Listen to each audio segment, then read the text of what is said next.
प्यारे बच्चों नमस्कार, स्वागत है आप सभी का इस प्यारे से YouTube channel Bihar board science Vidyakul पर। तो प्यारे बच्चों, आई होप सब फिट एंड फाइन होंगे और आपकी पढ़ाई एकदम चौचक चल रही है, इसमें कोई डाउट नहीं है। तो प्यारे बच्चों, आज मैं आपके लिए बहुत इंपॉर्टेंट टॉपिक लेकर आया हूं। मैं सच्ची बता रहा हूं, बहुत ज्यादा इंपॉर्टेंट है, क्योंकि आप स्टार्ट कर चुके हो कलन, है ना। कैलकुलस की शुरुआत कर चुके हो, ऐप पे पढ़ रहे हो, आप कहीं भी पढ़ रहे हो, कलन की शुरुआत हो चुकी है या हो जाएगी, है ना। तो उसमें सबसे पहले आपको समझना पड़ेगा कि सीमा क्या होता है ना। सीमा हैदर नहीं बेटा, सीमा यानी लिमिट क्या होता है। हमें पहले लिमिट को समझना पड़ेगा मेरा भाई। तो लिमिट को समझने के लिए आपको बड़ा कंसंट्रेट होना पड़ेगा, है ना। क्योंकि आप जैसे ही कैलकुलस पढ़ते हो, आप 5वां चैप्टर में जैसे ही जाते हो कक्षा 12 के, तो उसमें आपको चैप्टर मिलता है, टॉपिक मिलता है सर, कंटिन्यूटी एंड डिफरेंशियबिलिटी, यानी सातत्यता और अवकलनीयता, है ना। कि कोई भी फलन दिया गया है वो संतत है या असंतत है, यानी कंटिन्यूअस है या डिसकंटिन्यूअस। और ये चीज चेक करने के लिए हमें इस महानुभाव की बहुत जरूरत पड़ती है। और प्यारे बच्चों, मैं सीरियसली बता रहा हूं कि बच्चे क्लास 11th में इस टॉपिक को स्किप करके आते हैं और क्लास 12th में उनको हवा नहीं लगती है।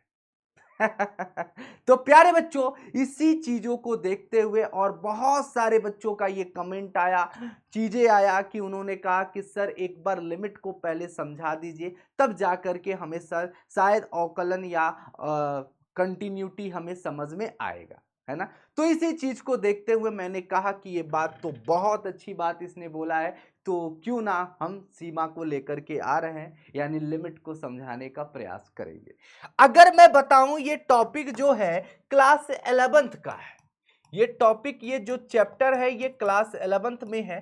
शायद मे बी ये चैप्टर नंबर 13 है अकॉर्डिंग टू एनसीईआरटी, है ना, जो आपका बिहार बोर्ड में मतलब जो डिजाइन किया गया सिलेबस है उसके अनुसार। परंतु अगर मैं बताऊं, इसका सबसे ज्यादा अगर यूज है 11th में तो है, लेकिन सबसे ज्यादा अगर प्रयोग अगर कहीं पे है तो वो क्लास 12th में है। क्या बेटा? क्लास 12th में। ठीक है प्यारे बच्चों, समझ में आ रहा है? बोलोगे हाँ जी सर, एकदम करेक्ट है। चलिए आइए अब इसको समझने का प्रयास करते हैं। तो जब भी आपने क्लास 12th में देखा होगा या गणित पढ़ रहे हैं कक्षा 11 की या 12 की, जब भी कैलकुलस वगैरह, तो कहीं ना कहीं जरूर आपने इस चीज को, इस पैरामीटर को आपने देखा होगा sir, limit x tends to a और f ऑफ x। और ये चीज देख करके आप हो जाते हो डर, है ना, कि मेरे भाई ये क्या वाला है, ये है क्या। यही होती है लिमिट। क्या होती है मेरे भाई? लिमिट होती है। तो इससे पहले, समझने से पहले हमें समझना पड़ेगा जमीनी स्तर से। तो पहले जमीनी स्तर पे बात करते हैं, इसे थोड़ी देर के लिए भूल जाते हैं तो अपने आप क्लियरिटी आ जाएगी। माना कि एक फलन दिया गया है एक्स स्क्वायर, ठीक है, एक फलन है, एक फंक्शन दिया गया है एक्स स्क्वायर। तो मेरे भाई माना कि x इजुकल टू 0 पर चेक करना है, मेरे भाई x इजुकल टू 0 पर ये चेक करना है कि इसका जो फलन है कि अस्तित्व में है या नहीं, इसका लिमिट जो है अस्तित्व में है कि नहीं, एग्जिस्ट कर रहा है या नहीं। माना ये पॉइंट किस बिंदु पर हम चेक करने का प्रयास करेंगे, यानी 0 पर। अब देखो, लिमिट में एक बात होती है कि हमें देखना होता है, जिस बिंदु पर चेक करना होता है वो बिंदु पे हम नहीं चेक करते हैं, उसके आसपास की वैल्यू को हम पकड़ते हैं, है ना, उसकी अप्रोचिंग वैल्यू को लेते हैं। बात को समझ रहे हो? यानी इधर की वैल्यू, इधर लेफ्ट हैंड होता है और इधर क्या होता है, राइट हैंड होता है। तो सबसे पहले हम ऋणात्मक संख्या हम इसमें पुट करेंगे। माना कि x का मान इधर 0 से जस्ट पहले, 0 से जस्ट पहले आपको क्या मिलेगा? बोलोगे सर जी -0.01 मिलेगा। उससे मतलब उधर तो कहोगे सर जी 0.1, है ना, इस तरह से आपको मिलेगा 0.1, 0.01। तो सबसे पहले अगर मैं एक डिब्बा बनाऊं, है ना, जैसे आपने क्लास 10th में पढ़ा था, ध्यान से सुनो मेरा बच्चा प्लीज, बस 5 मिनट हमें दो। बोलोगे हाँ जी सर। तो अगर मैं मान लिया कि -0.1 पुट करता हूं इस फलन में, x का मान -0.1, तो तुम्हें क्या मिलेगा? बोलोगे सर -0.1 जैसे ही पुट करेंगे तो देखो 0.1 इंटू 0.1, है ना, जैसे ही गुणा करोगे तो माइनस माइनस प्लस और 1, 2 डिजिट बाद क्या लग जाएगा? पॉइंट लग जाएगा। तो 0 पॉइंट कितना आया? बोलोगे सर 0.01 आया। बात समझ में आ रहा है? अगर मैं माना कि -0.01 पुट करता हूं तो तुम्हें क्या मिलेगा मेरे भाई? बोलोगे सर जी ये तो प्लस मिलेगा, 0.001 मिलेगा। बात तो समझ में आ रही है ना? ये बात कितने लोगों को समझ में आ गई कि अगर जैसे ही हमने जीरो के पास गया, है ना, नेगेटिव में, मतलब पहले 0.1 पुट किया तो मैं जीरो के पास जाता गया, कितना मिला हमको? 0.01। फिर मैं और पास गया, जीरो के जितना पास जा रहा हूं मैं जीरो में के आसपास आने की कोशिश कर रहा हूं, है ना। देखो भाई, तो ये लगभग तुम्हारे किसके बराबर है? ये 0.01 किसके बराबर आपको मिल रहा है? जीरो के बराबर। और यहीं पे अगर हम राइट में अगर बात करें जीरो के आसपास की वैल्यू, अगर मैं जीरो के आसपास की वैल्यू, अगर हम धनात्मक संख्या ले, क्या मेरे भाई? धनात्मक संख्या ले, अगर हम धनात्मक संख्या पॉजिटिव नंबर ले मेरे भाई, जैसे मान लिया कि अगर मैं लेता हूं, वही चीज लूं, फिर से लेता हूं, अगर -0.1 की जगह 0.1 लूं तो तुम्हें क्या मिलेगा? फिर से 0.01 मिलेगा। कोई दिक्कत तो नहीं मेरे भाई। अगर मैं 0.01 लेता हूं तो तुम्हें क्या मिलेगा? 0.001। इस तरह से आपको मिलेगा मेरे भाई, इसी तरह का मिलेगा। बोलोगे हाँ जी सर यही मिलेगा। डन है? किसी बच्चे को कोई दिक्कत? बोलोगे नहीं सर, करेक्ट है ना। कहीं पे 0.1 का गुणा कर सकते हो 0.01, तो कितना आएगा? 0.01। तो बोलोगे सर ये 1 हो जाएगा, 2 2 4, है ना, 2 2 4, ठीक है। और 3 डिजिट बाद पॉइंट लग जाएगा, 3 डिजिट बाद यहाँ भी पॉइंट लगा दो, ठीक है। तो इस तरह से आपने क्या देखा कि जो ऋणात्मक है वो धनात्मक है, लगभग आपको बराबर मिल रहा है ना, मिल रहा है। जब आपने -0.1 रखा तो मिला 0.01, जब आपने -0.01 रखा तो आपको 0.001 मिल रहा है, ठीक है, समथिंग, है ना। और यहाँ पे जब 0.1 धनात्मक रख रहे हो, पॉजिटिव रख रहे हो, तो 0.01 मिला। जब 0.01 रखा तो 0.0001। मतलब आप देख पा रहे हो ऋणात्मक संख्या, मतलब जीरो के जस्ट पहले की वैल्यू जैसे ही रख रहे हो, जीरो के जस्ट पहले की, है ना, तो तुम्हें क्या मिल रहा है?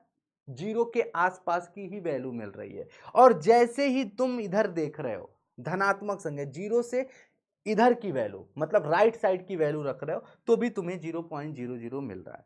तो यहां पे मामला क्या होता है? मामला क्या होता है कि इसमें देखना यह होता है कि अगर आपकी लेफ्ट हैंड लिमिट, मतलब लेफ्ट हैंड की कोई भी वैल्यू रखने पर और राइट हैंड की कोई भी वैल्यू रखने पर अगर आपस में बराबर आती हैं, अगर आपस में क्या होती हैं? बराबर मिलती हैं, तो हम ये कहेंगे कि जो हमारा सीमा है, जो हमारा लिमिट है, वो अस्तित्व में है मेरे भाई।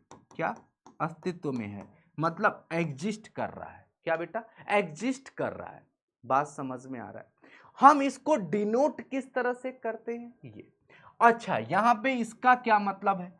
x tends to a, tends to a का मतलब, यानी इससे कंक्लूजन क्या मिला कि जैसे जैसे हम जीरो की वैल्यू, जीरो के आसपास की वैल्यू रखते गए, हमें क्या मिलता गया? उत्तर। बोलोगे सर हमें उत्तर जो मिला, जो हमें मान मिला, वो क्या मिला? सर जीरो मिलता गया।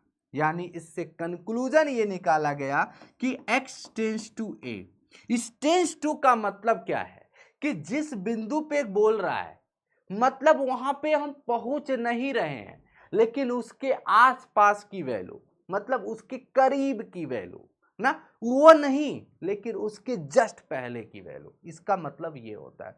तो तुम्हें क्या मिलेगा? अगर फंक्शन की वैल्यू एल मिल गया, लिमिट मिल गया, तो हम कहेंगे कि लिमिट एग्जिस्ट कर रहा है। मेरे भाई, यानी लेफ्ट हैंड लिमिट और राइट हैंड लिमिट के बराबर हो गया तो हम कहेंगे फलन हमारा एग्जिस्ट कर रहा है। ठीक है, लिमिट हमारा एग्जिस्ट कर रहा है। अब सुनो मेरे भाई, अब सुनो, अब यहां पे एक बात आती है कि लिमिट, अब इसमें लिमिट में आपने दो चीज देखा, अब वो चीज क्या थी, नेगेटिव और पॉजिटिव, हमने वैल्यू पुट किया, यानी एक आपका निकलता है, इसमें बात होती है लेफ्ट हैंड लिमिट की यानी बाईं सीमा की, और एक होता है दाईं सीमा की यानी राइट हैंड लिमिट की बात होती है। बात समझ में आ रहा है? अच्छा, लेफ्ट हैंड लिमिट को कैसे डिनोट करते हैं, limit x tends to a minus, ठीक है मेरे भाई, एफ ऑफ एक्स, है ना मेरे भाई। और राइट हैंड लिमिट को कैसे हम डिनोट करते हैं, कैसे सूचित करते हैं, ए पॉजिटिव। तो ये जो साइन है ना ए माइनस, ये इंडिकेट कर देता है कि हम लेफ्ट हैंड लिमिट को देख रहे हैं, और ए पॉजिटिव का मतलब होता है कि राइट हैंड लिमिट की बात होता है, यानी बात समझ गए। और अगर यदि ये दोनों आपस में बराबर हैं, ये दोनों आपस में बराबर हैं, तो क्या होगा, तो क्या होगा, हमारा फलन जो होगा, जो लिमिट होगा, वो अस्तित्व में होगा, तो अस्तित्व में होगा, अस्तित्व में होगा। बात समझ में आ रहा है? लिमिट हमारा क्या करेगा, एग्जिस्ट करेगा, क्या करेगा मेरे भाई, एग्जिस्ट करेगा, लिमिट हमारा एग्जिस्ट करेगा। लेकिन यदि हमारा left hand limit right hand limit के बराबर नहीं हुआ, यानी बाईं सीमा दाईं सीमा के बराबर अगर नहीं हुई, तो हम क्या कहेंगे, तो हम क्या कहेंगे कि लिमिट हमारा अस्तित्व में नहीं है, लिमिट अस्तित्व में नहीं है मेरे भाई, अस्तित्व में नहीं है, अस्तित्व में नहीं है मेरे भाई। बात समझ में आ गया? यह does not exist, limit does not exist इस केस में होता है। बात समझ में आ गई यहां तक? एक एग्जाम्पल और लेते हैं। आई होप, मुझे पता है कि ये चीज आपको थोड़ा सा मुश्किल हो रहा होगा, बस एक एग्जाम्पल और मैं लेता हूं। जैसे आपके सामने है कि f of x is equal to x plus 10, है ना, और आपको इस तरह से कुछ करना है, लिमिट एक्स टेंड्स टू 5 और एफ ऑफ एक्स, है ना, ठीक है, 5 पर चेक करना है, किस बिंदु पर, 5 पर, कि ये हमारा जो लिमिट है वो अस्तित्व में है या नहीं है। तो इस चीज को, इसके अस्तित्व को जांच करने के लिए हमें क्या करना पड़ेगा, सबसे पहले लेफ्ट हैंड लिमिट की बात करनी पड़ेगी मेरे भाई ना, लेफ्ट हैंड लिमिट की बात करेंगे पहले। तो सबसे पहले आपको यहाँ पे देखना पड़ेगा x, और यहाँ पे आपको देखना पड़ेगा एफ ऑफ एक्स। मेरे भाई बात समझ में आ रहा है? बोलोगे हाँ जी सर। ये देखो, अगर x का मान, अब देखो मेरे भाई, अगर मैं बात करूं नंबर लाइन पर, तो 5 कहां पे आता है, यहां पे कहीं आएगा, तो 5 पे बोला है तो 5 तो पुट नहीं करते हैं, लेफ्ट हैंड, लेफ्ट हैंड मतलब यहां से हम चल के आएंगे, 5 के करीब की कोई भी वैल्यू हम अगर पुट करें, सबसे पहले अगर हम पुट करते हैं 4.9, अगर मैं 4.9 इसमें पुट करूं तो तुम्हें क्या मिलेगा, आप बताओ। जैसे ही x का मान 4.9 रखोगे तो क्या मिलेगा, बोलोगे 10 में 4.9 अगर हम पुट करेंगे तो कितना मिलेगा, 14.9। बोलो बात सही है? अगर जैसे ही तुमने 4.99 पुट किया तो तुम्हें मिलेगा मेरे भाई 14.99। क्लियर है ना मेरे भाई? जैसे ही 10 में x का मान 4.99 पुट किया तो तुम्हें मिलेगा 14.99। बात समझ में आ रही है? बात समझ में आ गई? ये तो आपकी बात थी लेफ्ट हैंड लिमिट की। अगर मैं राइट हैंड लिमिट में बात करूं, है ना, राइट हैंड लिमिट की बात करूं, ये तो बात थी भैया इधर की, है ना, 5 के इधर की बात। अगर 5 के इधर की बात करूं, है ना, दाई की बात, तो अगर 5 के आसपास, 5 नहीं 5 के आसपास, मतलब अगर x का मान अगर हम 5.01 रखो, हाँ 5.01 रखूं, तो जैसे ही x में 5.01 रखोगे मेरे भाई तो क्या मिलेगा आप खुद देखो, 1 0 15 यानी 15.01 मिला मेरे भाई। क्लियर है? बोलो क्लियर है कि नहीं? बोलो बात सही है या नहीं? जैसे ही आपने 5 मान लिया कि 5.001 रखते हो, तो 10 में जैसे ही आप 5.001 रखोगे तो बोलोगे सर जी ये तो आ गया 15.001। कितना आया? 15.001। डन है? क्लियर है कि नहीं? तो इन दोनों में क्या कॉमन चीजें दिख रही है मेरे भाई? कॉमन चीजें ये दिख रही है, ये 14.9। सर ये 14.99, क्या ये देखो ये दोनों बातें क्या 15 के बराबर नहीं आ रही? लेफ्ट हैंड लिमिट में क्या 15 के बराबर नहीं आ रही? बोलो भाई, क्या 15 के बराबर नहीं आ रही? बोलोगे आ रही सर। क्या ये 15.001 क्या 15 के करीब नहीं है? क्या 15.001 क्या 15 के करीब नहीं है? तो हमने ये क्या कंक्लूजन निकाला, ये भी आपका 15 के बराबर आ रहा है। तो यहां पे आप देख पा रहे हो कि ये लिमिट जो है, ये जो सीमा है अस्तित्व में हो रहा है, क्योंकि हमारा LHL RHL के बराबर है। सर बाईं सीमा दाईं सीमा के एकदम बराबर है सर, यानी left hand limit right hand limit के बराबर है, यानी इसमें भी 15 और इसमें भी 15 आ रहा है।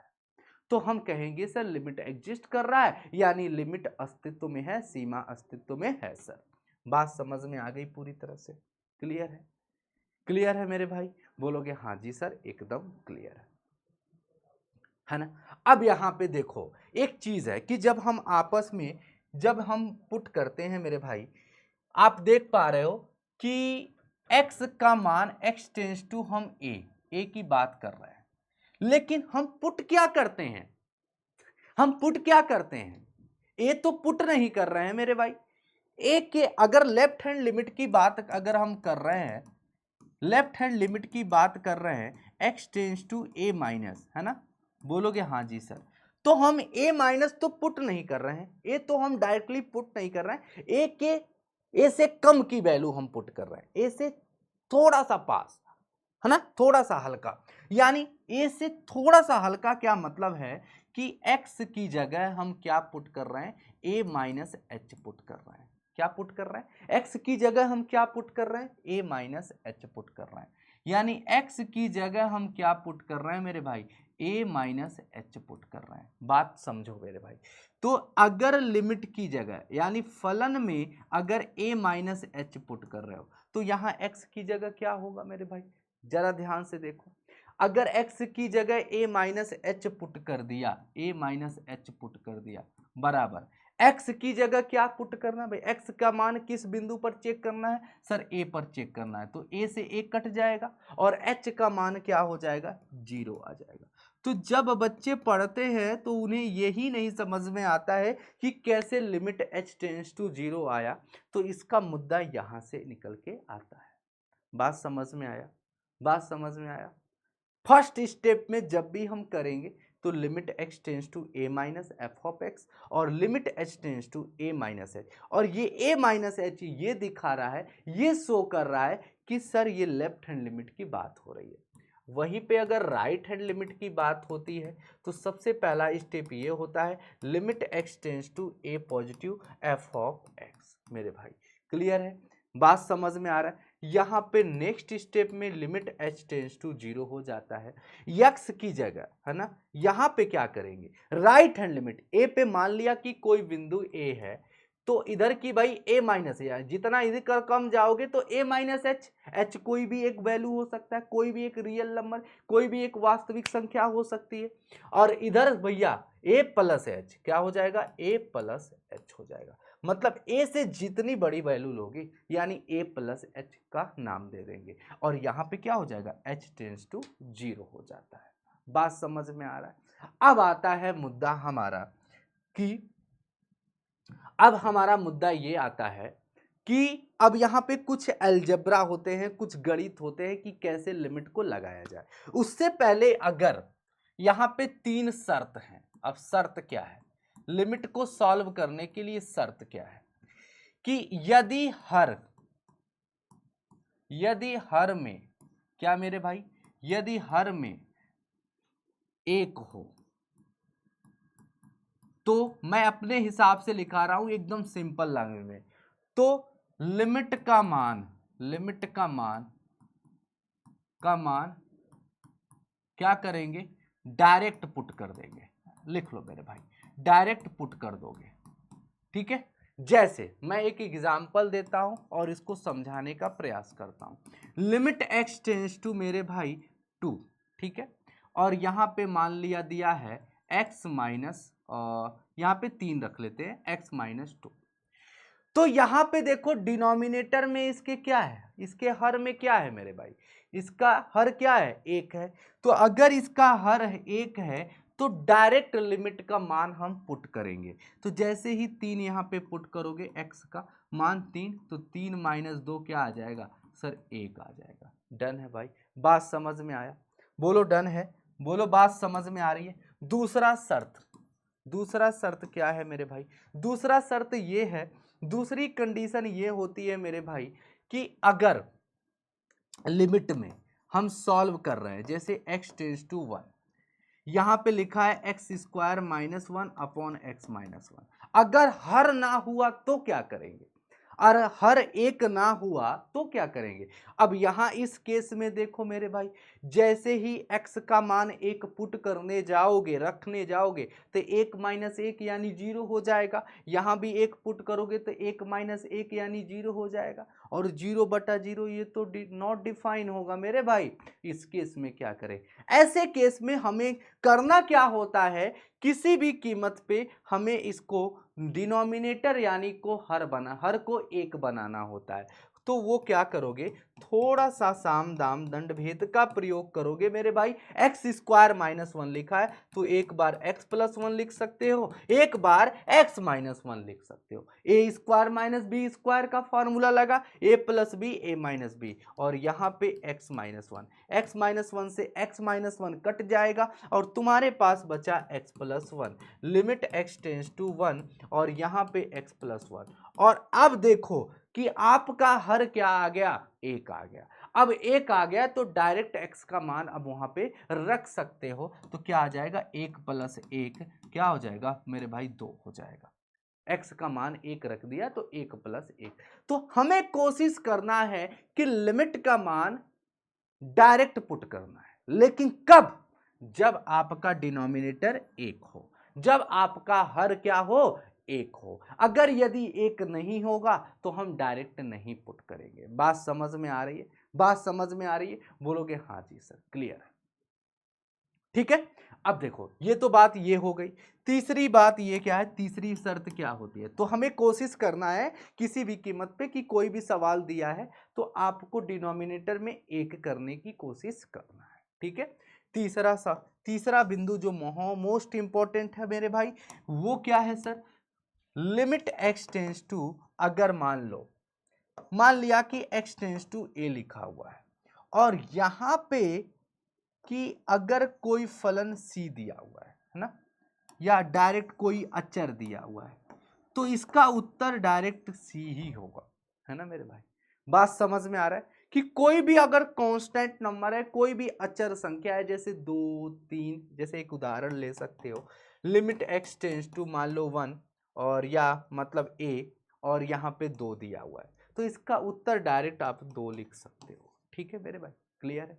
तो ये 3 जो है कुछ शर्त होती है जब भी आप लिमिट को सॉल्व करने जाते हैं मेरे भाई, ठीक है, क्लियर हो गया, ये बात क्लियर हो गई, बोलोगे हाँ जी सर। अब आते हैं कि कुछ अलजबरा होता है, कुछ बीजगणित होते हैं कि भाई देखो कोई भी फलन होता है कि उनको कैसे जोड़ा जाए। अगर 2 लिमिट के फंक्शन दिए गए हैं, सीमा दी के फलन दिए गए हैं, तो कैसे उनको जोड़ा जाए, कैसे उनको घटाया जाए, कैसे उनको गुणा किया जाए, कैसे उनको भाग दिया जाए, इस पे हम बात करेंगे, इस पे हम चर्चा करेंगे। यानी उसको हम कह सकते हैं अलजेब्रा की बात, अलजेब्रा, अलजेब्रा ऑफ लिमिट, है ना, अलजेब्रा ऑफ लिमिट, यानी जो लिमिट है, जो सीमा है, उसका बीजगणित क्या है मेरे भाई, है ना, जो आप कहते हो मेरे भाई बीजगणित, है ना। ठीक है। अब देखो, अब मेरे भाई देखो, ध्यान से सुनो, ध्यान से सुनो। अगर मेरे पास एक लिमिट दिया गया है x टेंस टू a और f ऑफ x और प्लस g ऑफ x मेरे भाई, ठीक है। यानी अगर आपके पास दो फलन हैं और दो फलन ऐसे एडिशन यानी जोड़ में दिए गए हैं, है ना, प्लस में दिए गए हैं, तो हमें करना क्या है, सबसे पहले पहले वाले फलन का लिमिट ले लेना है, फिर उसके बाद दूसरे वाले फलन का क्या करना है, लिमिट ले लेना है, खत्म। इस तरह से आपको इसको सॉल्व करना है।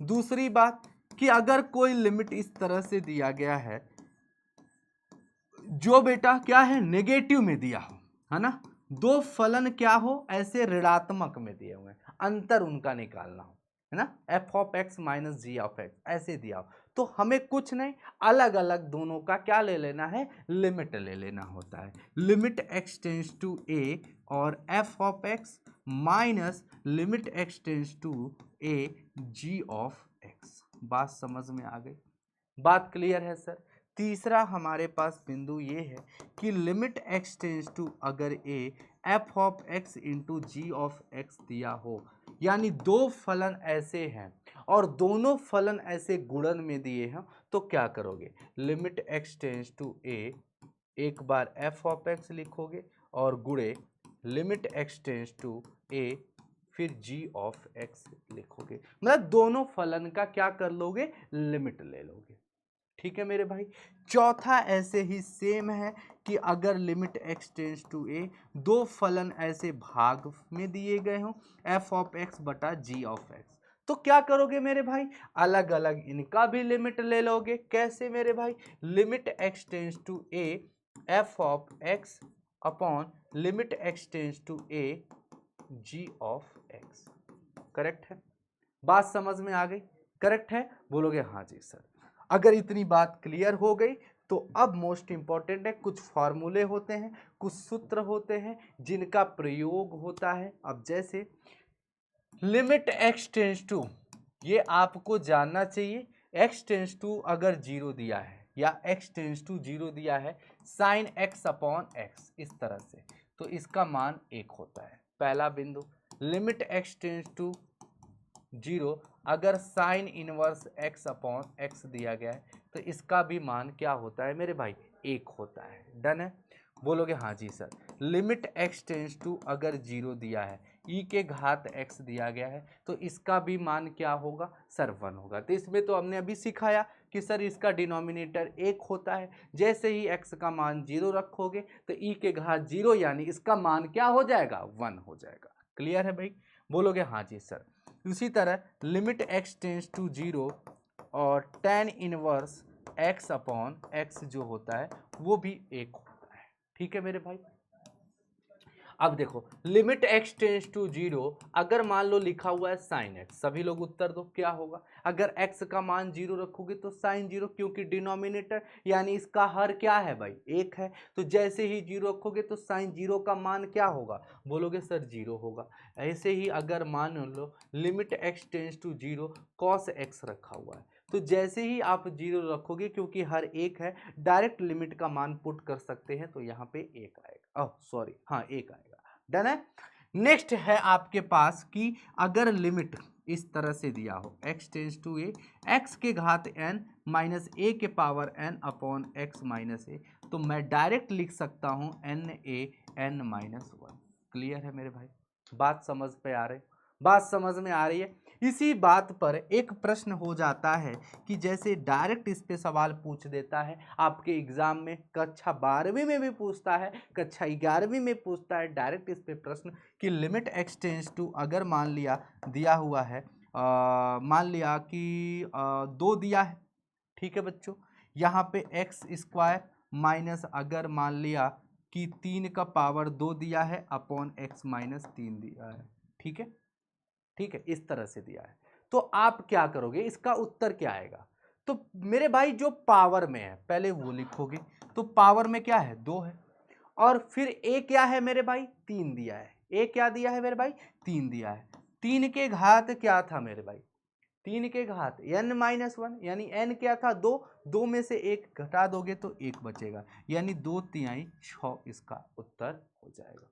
बात समझ में आ रही है? तो ये सारे पॉइंट्स आपको याद रखने हैं। तो आज की क्लास में हमने ये देखा मेरे भाई कि लिमिट का प्रयोग जो कक्षा 12 में है उसको हम कैसे करते हैं, ये कैसे कैसे यूज होता है, कैसे काम करता है, वो हमने देख लिया। इसके कुछ महत्वपूर्ण जो फॉर्मूले हैं, फंडा है, जो हमने देख लिए, जिनका बहुत जोरदार वहाँ पे प्रयोग होता है, तो इनको आपको याद रखना है।